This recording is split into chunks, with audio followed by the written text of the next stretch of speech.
여기 어머니 그래서 아버지들이 서운해 하실까 저만 그런 걱정을 할 것 같습니다. 이 땅엔 아버지가 마음이 무슨 빈대속도 아닌데 그거 가지고 서운해 할까. 이 어머니라고 하는 그 이름 속에 이미 아버지도 다 포함되어져 있다. 저는 그렇게 생각을 합니다. 이 땅의 아버지, 어머니 잘해서 잘못해서 판단하고 평가할 수 있는 대상이 아니라 그 자체만으로도 존경받아 마땅한 분들이고 또한 그렇게 하는 것이 우리 하나님의 옳고 또한 바른 뜻입니다.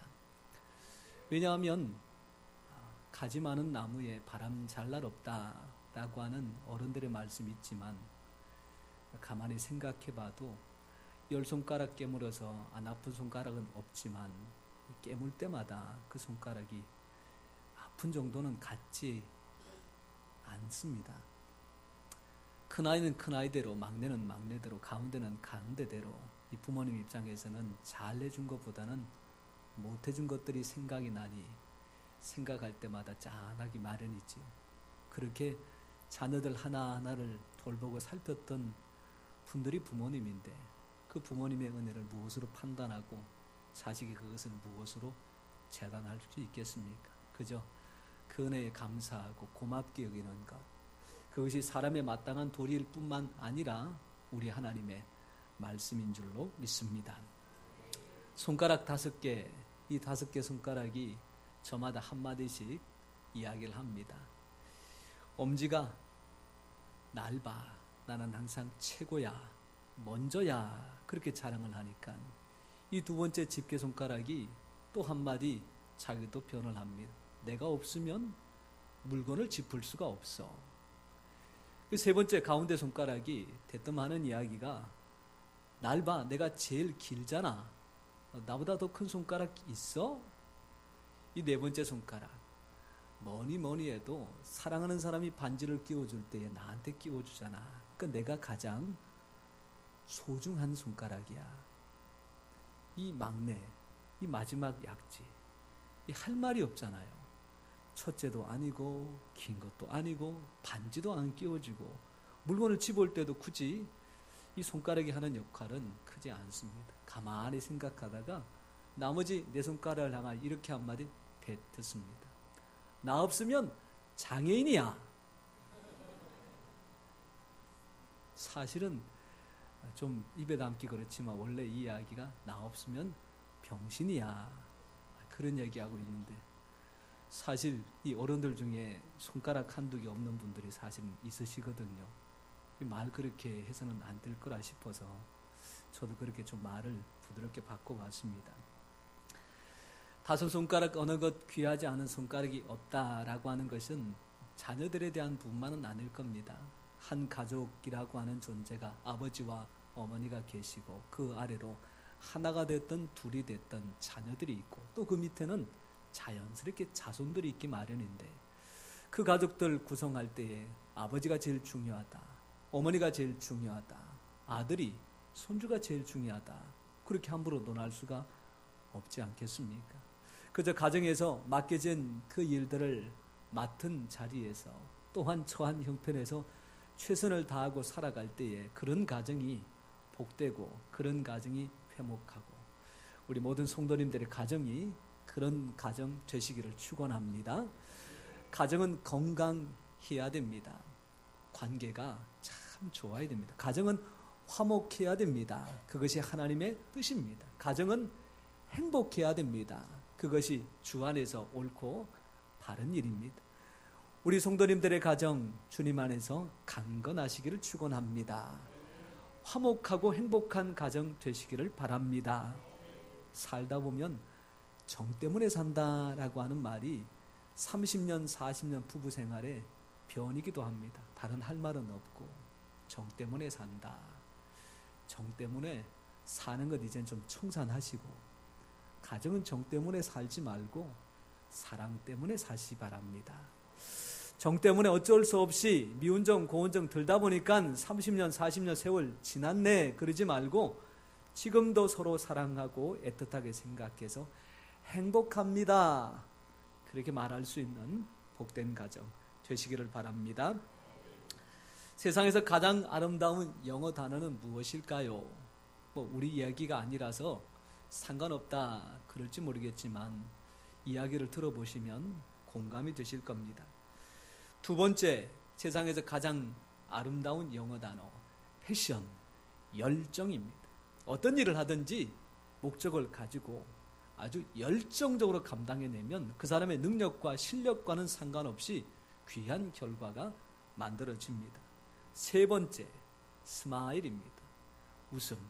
참 웃는 것이 병원에 가서 수백만 원짜리 약을 먹는 것보다, 치료를 받는 것보다 훨씬 효과가 있다고 하니 많이 웃으셔야 됩니다. 네 번째가 러브, 사랑입니다. 이렇게 말하고 보면 다 일리가 있고 참 외국 사람, 어느 나라 사람인지 모르겠지만 공감이 된다라고 하는 생각이 들지요. 그러면 첫 번째, 영어권에서 이 영어를 사용하는 사람들 중에 가장 아름다운 영어 단어로 꼽았던 첫 번째 무엇일까요? 힌트는 성가대 찬양에 있습니다. Mother, 어머니입니다. 또 한번 우리 아버지들이 낭망하지 마십시오. 어머니와 아버지는 바늘과 실과 같은 관계라 어디든지 함께 가는 것이지 별개가 아닙니다. 어머니라고 하는 말이 세상에서 가장 아름답다고 하면 그 말 속에 아버지도 포함되어 있다는 사실, 우리 모든 아버지들께서 확신을 가지시기를 바랍니다. 우리는 5월 8일을 어버이날이라, 그리고 5월 둘째 주일을 어버이주일이라 그렇게 명칭을 하는데, 이렇게 정해진 것이 그리 오래된 일은 아닙니다. 1973년도에 그 전까지 어머니의 날 그렇게 지켜왔던 것을 아버지도 마땅히 존경받고 또한 사랑받아야 될 존재다, 그렇게 해서 어버이, 그리고 어버이날, 어버이주일 그렇게 명칭을 변경했습니다. 안타깝게도 이 날을 우리나라에서 먼저 제정한 것이 아니라 이 미국의 영향을 받았는데, 미국에는 1914년도에 어머니의 날로 정하고 또한 5월 둘째 주일을 어머니의 주일로 그렇게 지켜오고 있는데, 그것을 제정한 대통령이 미국의 28대 윌슨 대통령입니다. 그런데 그가 보니까 효성지극한 효자였더라고요. 그의 어머니는 과부였습니다. 낮에는 양계 일을 하고 밤에는 삭바느질을 내서 아들을 잘 길러 학교를 보내게 되었고, 그 어머니의 지극정성으로 학교에 다니던 윌슨은 이 고등학교를 졸업할 때에 대통령 표창을 받게 됩니다. 자기를 위해서 헌신했던 어머니를 꼭 모시고 그 졸업식을, 그리고 표창 수여식을 갖기를 원했지만 정작 어머님은 자신의 남루한 옷차림과 행색 때문에 오히려 아들에게 누가 될까 싶어서 바빠서 못 가겠다, 할 일이 많아서 못 가겠다, 그렇게 답변을 했습니다. 윌슨이 그 어머니에게 드리는 말씀, 어머니가 계시지 않은 졸업식이 제게 무슨 의미가 있고 대통령 표창이 무슨 소용이 있습니까? 어머니 꼭 와주십시오. 이제 졸업식에서 많은 사람들 앞에서 대통령 표창인 금메달을 목에 건 아들, 그 목에 건 아들이 어머니를 찾아가는데 행색은 남루하고 얼굴에는 오랜 세월의 흔적들이 고스란히 묻어 있습니다. 목에 든 그 맨날을 그 어머니에게 걸어주는 장면, 이 얼마나 감동이 되겠습니까? 그렇게 어머니를 잘 섬겼던 그 윌슨이 28대 대통령이 되어 이것을 나라적으로 기념해야 되지 않겠느냐, 이것이 개인의 문제가 아니라 국가적으로 함께 살펴야 되지 않겠느냐, 그렇게 해서 정한 날이 바로 어머니의 날이고 오늘 우리가 지키고 있는 어버이의 날입니다. 한번 세상 가운데서 지켜왔던 이 신앙과 또한 믿음, 그리고 부모님을 공경하는 이 부분들 참 잘 감당해보자 애쓰지만 사실은 그 뜻대로 잘 되지 않을 때가 한두 번이 아닙니다. 나름대로 섬긴다고 섬기지만 오히려 부모님 마음속에 걱정을 끼쳐드릴 때도 있고, 할 수 있는 최선을 다하는데 오히려 그것이 부모님 마음속에 근심이 되게 하는 일도 종종 있기 마련입니다. 그런 가운데서 어떻게 하면 부모 공경의 원리를 신앙적으로 잘 한번 새겨볼 수 있을까? 오늘 말씀을 통해서 한번 살펴보는 시간 되시기를 소원합니다. 오늘 말씀 1절 2절에 보니까 이렇게 나와 있습니다. 자녀들아 너희 부모를 주 안에서 순종하라. 2절 말씀에 보니까 내 아버지와 어머니를 공경하라. 순종이라는 것은 뜻을 잘 살펴서 받드는 것을 가리키고, 공경이라는 것은 몸을 잘 살펴서 필요한 것들을 잘 제공해 드려라, 그런 뜻이지요.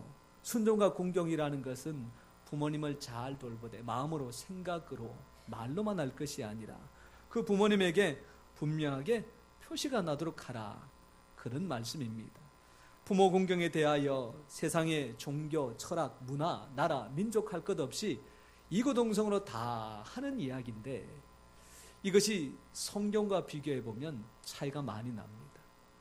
어떻게 차이가 나느냐? 성경에서 말하고 있는 부모 공경은 세상이 따라올 수 없을 만큼 엄청난 기준과 수준을 요구하고 있습니다. 왜냐하면 부모 공경에 대해서 오늘 말씀은 명령하고 있기 때문입니다. 부모를 잘 공경해주면 좋겠단다, 이렇게 말하지 않습니다. 부모 공경 잘 할 수 있겠니? 이렇게 묻는 것도 아닙니다. 부모를 공경하라, 순종하라, 그렇게 명령하고 있습니다. 레위기 20장 말씀을 읽다 보면 깜짝깜짝 놀랄 만한 내용들이 계속해서 등장합니다. 더군다나 성경책마다 조금 다를 수 있겠지만 이 레위기 20장에 주제가 이렇게 되어 있습니다. 반드시 죽여야 하는 죄. 축복하기를 원하시는 하나님께서 수천 년 전 이스라엘 백성들 가운데에 반드시 죽여야 할 만한 죄로 규정한 것이 과연 무엇일까? 9절 말씀에 만일 누구든지 자기의 아버지나 어머니를 저주하는 자는 반드시 죽일 죄니. 이 죽어 마땅한 죄가 나라를 전복하고 사회를 혼란시키고 그런 일들을 저질렀기 때문이 아니라 부모님의 말씀을 잘 따르지 않고 효도하지 않고 공경하지 않은 것이 바로 그 죄다. 성경은 그렇게 말하고 있습니다. 계속해서 아버지를 모욕하거나 아버지를 부끄럽게 하는 것도 마땅히 죽일 죄요, 또한 세상에서 끊어질 죄라. 이만큼 부모 공경에 대해서 엄중하게 경고하고 또한 기준을 가지고 있는 것, 세상에서 쉽게 찾아보기가 어렵습니다. 다윗의 여러 아들 중에 가장 사랑받았던 아들이 사실은 솔로몬이기보다는 압살롬이었습니다. 다윗이 그 아들을 생각할 때마다 마음이 얼마나 짠했던지, 또한 그가 아버지의 사랑만 받을 뿐만 아니라 온 이스라엘 백성들의 마음까지 다 얻었습니다. 누가 보더라도 다음에 왕이 될 것 같다, 그런 생각이 그의 마음속에 확신이 들었을 때에 이제 나라를 전복하기 위해서 모의를 하게 되고 나라의 모든 것들을 다 차지할 만큼 전세는 이미 기울어졌습니다. 아버지 다윗은 압살롬과 맞서는 것보다는 차라리 도망가는 것을 선택할 때에 예루살렘을 나와 요단강을 건너갈 때 눈물을 흘리면서 맨발로 걸어갔다. 성경은 그렇게 기록하고 있지. 아버지를 몰아내고 이제 왕이 될 수 있었던 압살롬, 그러나 그가 전쟁에서 도망가는 순간 타고 있던 노새는 저 멀리 도망가고 모든 사람들이 흠모하고 그의 자랑거리였던 그 긴 머리가 상수리 나무에 걸려서 이 나무에 대롱대롱 매달리게 됩니다. 다윗의 군대 장관이었던 요압이 이 다윗의 신신부탁에도 불구하고 창을 던져 압살롬의 심장을 뚫고 그가 죽음에 이르게 됩니다. 아버지를 쫓아내고 효도는 커녕 아버지에게 해를 가하려고 했던 아들 압살롬의 말로인 것이죠. 이 압살롬을 빗대어서 오늘 말씀을 다시 한번 정리해 보면 이러지 않을까 싶습니다. 자녀들아 너희 부모를 주 안에서 순종하라, 이것이 옳으니라. 내 아버지와 어머니를 공경하라, 이것이 약속 있는 첫 계명이니 이는 만일 내가 내 부모를 공경하지 않으면 내가 잘 안 되고 땅에서 단명하리라. 압살롬을 빗대어서 보자면 충분히 그렇게 생각할 수 있습니다. 이처럼 부모 공경에 대해서 세상에서 가질 수 없는 기준과 가치를 가지고 엄중하게 경고하셨던 하나님. 그러나 하나님은 잘못해서 저주받는 것을 원하지 않고 잘 내서 축복받기를 원하시는 분이십니다. 못한 것 때문에 죄송하다, 미안하다 그렇게 하소연하기보다 더 잘 섬기고 공경해야 되겠다. 말씀을 통하여, 예배를 통하여 다시 한번 마음속에 다짐하는 귀한 시간 되시기를 축원합니다. 옛날에 한 임금님이 시골 마을에 행차를 했습니다. 일평생 임금의 얼굴 한번 볼까 말까 한 그 시절, 이 소식이 동네에 전해지자 십리 밖에 있는 나이 많으신 어머님이 나도 임금님 얼굴 살아생전 한 번만 보았으면. 아들이 그 어머니 이야기를 듣고는 몸이 불편한 어머니를 들쳐업고 십리길을 마다하지 않고 한달음에 임금님의 행차에 도착했는데, 원체 많은 사람들이 나와서 구경하다 보니까 이 어머니가 임금님의 얼굴은 그냥 옷자락도 제대로 살필 수가 없습니다. 이때 아들이 땅바닥에 엎드리고 어머니가 그 등을 밟고 올라서면서 보고 싶었던 임금의 얼굴을 보게 되는 겁니다. 이 이상한 모습이 행차하는 임금님에게도 눈에 띄었는지 잠시 멈추게 하고 어떻게 되었는지 자초지종을 설명을 듣는데, 어머니께서 임금님 얼굴 한번 보고 싶어서 몸져 누워 계신 어머님을 제가 업고 이곳까지 왔고, 어머니가 한번 볼 수 있도록 제가 땅에 엎드렸을 뿐입니다. 얼마나 효성이 지극합니까? 임금님이 그 효성 지극한 아들에게 후한 상을 주었다고 합니다. 그 마을에 이 소문을 들은 아주 불효 중에 불효자가 한 사람이 있었는데, 이 불효자가 생각하기를 나도 똑같이 해야 되겠다. 그래서 가기 싫다는 어머니를 강제로 들쳐업고는 그 행차의 끄트머리쯤에 와서 똑같이 엎드려서 어머니를 보게 합니다. 임금이 지나가다 보니까 똑같은 모양과 행색이라 무슨 일이냐, 어떤 일이냐 가서 물어봤더니 똑같이 이야기를 뱉는데, 문제는 동네 사람들입니다. 임금님, 저 거짓말입니다. 저 사람 불효 중에 불효입니다. 저거 흉내내는 거지 진짜가 아닙니다. 누가 보더라도 판단은 분명합니다. 그때 임금님이 하시는 말씀, 효도는 흉내만 내어도 참 귀한 것이니 마찬가지로 내가 후한상을 내리노라. 그렇게 해서 상을 받았다라고 하는 이야기입니다. 하나님께서 우리에게 말씀하신 효도는 명령이기도 하지만 그 명령에는 걸맞는 놀라운 축복을 예비해 주셨습니다. 진심으로 못한다 그래서 너무 서운해하시지 말고 할 수 있는 최선을 다하여 도리를 감당하면 우리 하나님께서 그 마음을 헤아리시고 잘 되고 장수하는 복으로 허락하여 주실 줄 믿습니다. 우리나라의 통계가 아니어서 참 다행이다 싶은데, 한편으로는 일부 공감도 가는 부분들이 있습니다. 일본에서 통계를 내어보았는데 그 통계가 무엇이냐, 부모님이 혼을 낼 때에 자녀들은 어떤 마음을 갖느냐라고 하는 내용입니다.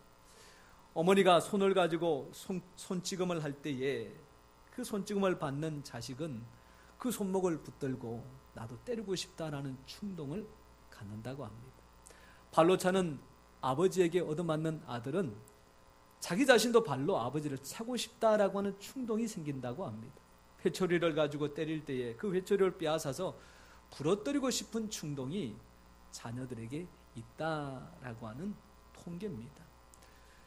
손으로 뺨을 때린다, 발로 자식을 찬다, 사실은 부모님으로서 마땅한 모습은 아닐 겁니다.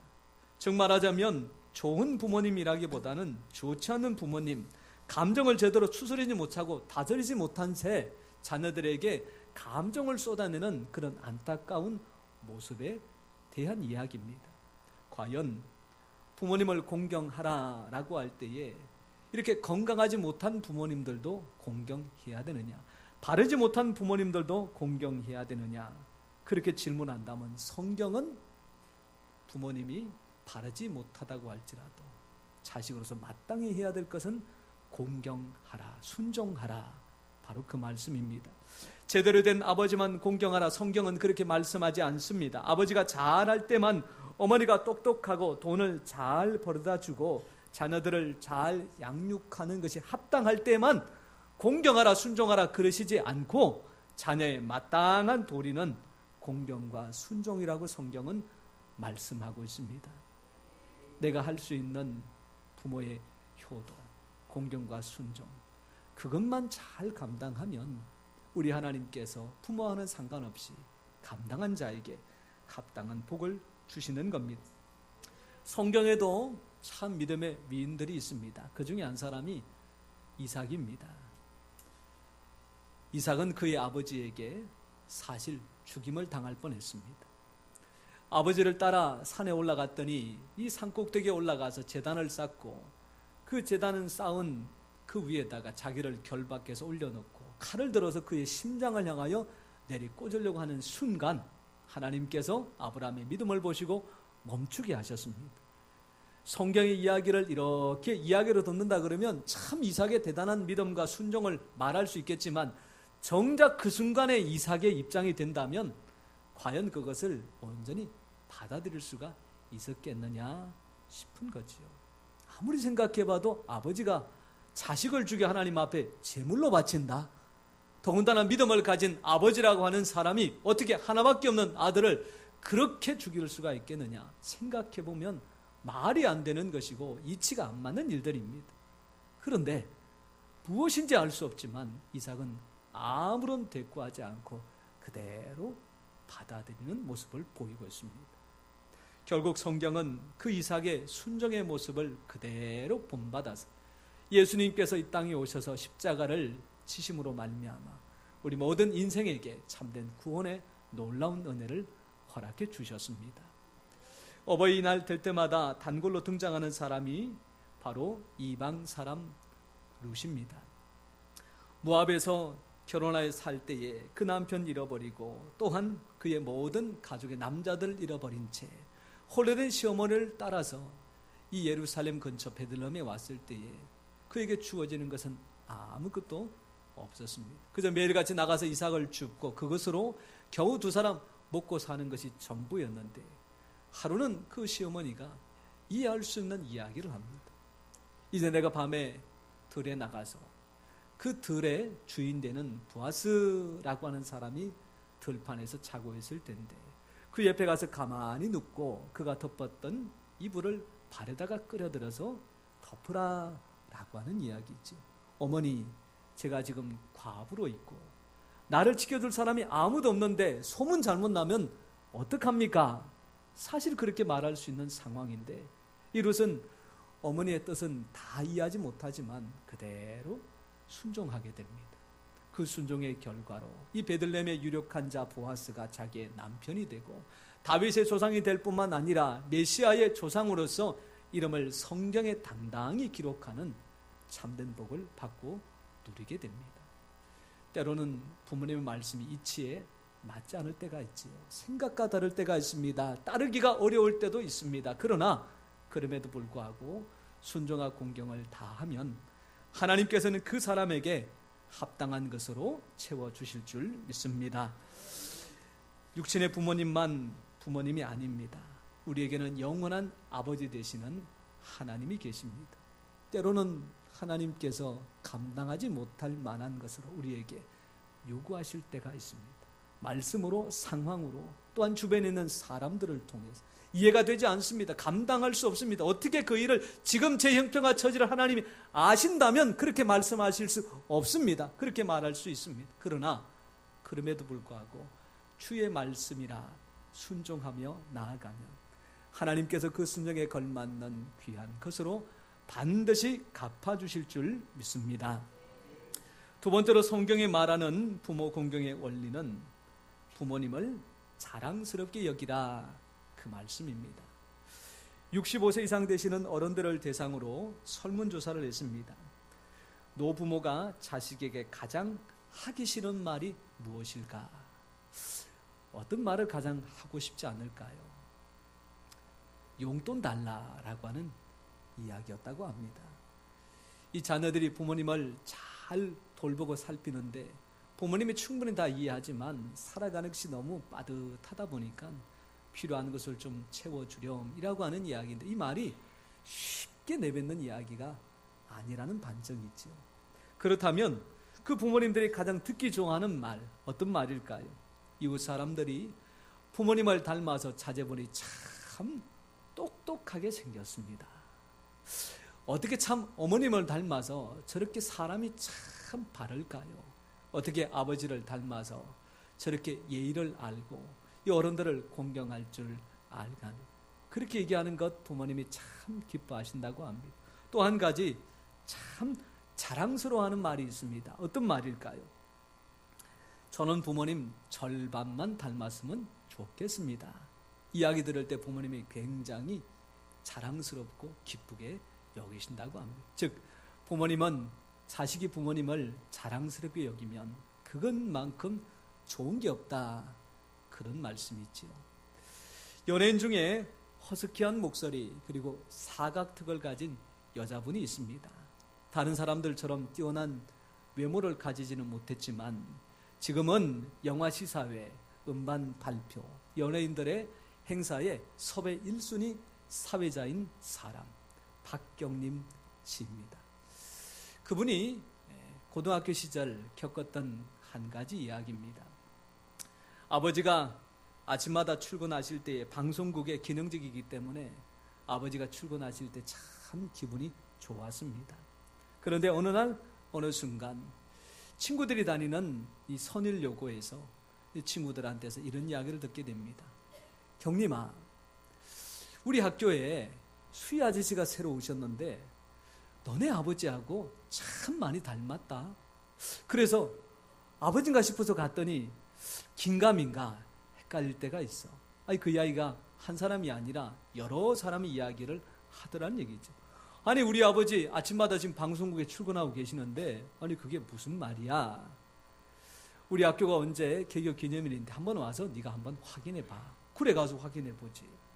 그리고 그 학교 교문을 지나가는데 저 멀리서 모자를 쓰시고 딴 유니폼을 입은 아저씨가 이 쓰레기 봉투에다가 집게로 가지고 담고 있다가 이 딸 박경민 씨와 눈을 마주치게 됩니다. 순간 피했지만 서로는 아버지인 것을 알고 딸이라는 것을 알아챘을 때에 아버지가 어찌할 바를 몰라 하는 것을 느낍니다.